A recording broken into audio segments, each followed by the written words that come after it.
పులుముతున్నారని మాజీ మంత్రి పేర్ని నాని అన్నారు. ఆయన కేసులో జరిగిందంతా డొల్ల విచారణే అని ఆరోపించారు. ఈ ఉదంతంపై సీఎం చంద్రబాబు ప్రభుత్వం సిగ్గుపడాలి అన్నారు. పోలీస్ స్టేషన్లో మనిషిని చంపితే ఒక్క అధికారి కానీ మంత్రి కానీ అడగట్లేదు అన్నారు. కూటమి ప్రభుత్వంలో పోలీస్ వ్యవస్థ భ్రష్టు పట్టిపోయిందని పేర్ని నాని విమర్శించారు.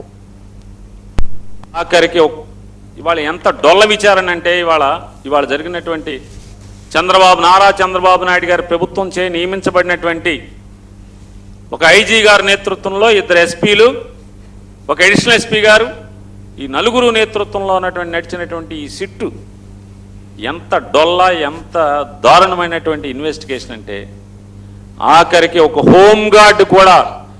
హోంగార్డ్కి స్వేచ్ఛ ఇచ్చి నువ్వు ఇన్వెస్టిగేషన్ చేయమంటే ఆ హోంగార్డ్ కూడా ఇంత అసహ్యంగా చేయడు ఎవడో కూడా.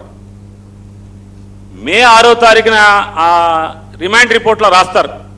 మే 6వ తారీఖున టాస్క్ ఫోర్స్ అడిషనల్ డీసీపీ గారికి అప్పటి కృష్ణలంక సిఐ నాగరాజు గారు రిక్వెస్ట్ ఇచ్చారంట, రిటర్న్ రిక్విజిషన్. ఏమని?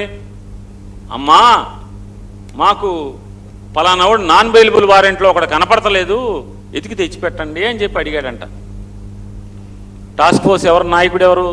టాస్క్ ఫోర్స్ బాస్ ఎవరు? విజయవాడ సిపి రాజశేఖర్ బాబు గారు టాస్క్ ఫోర్స్ బాస్.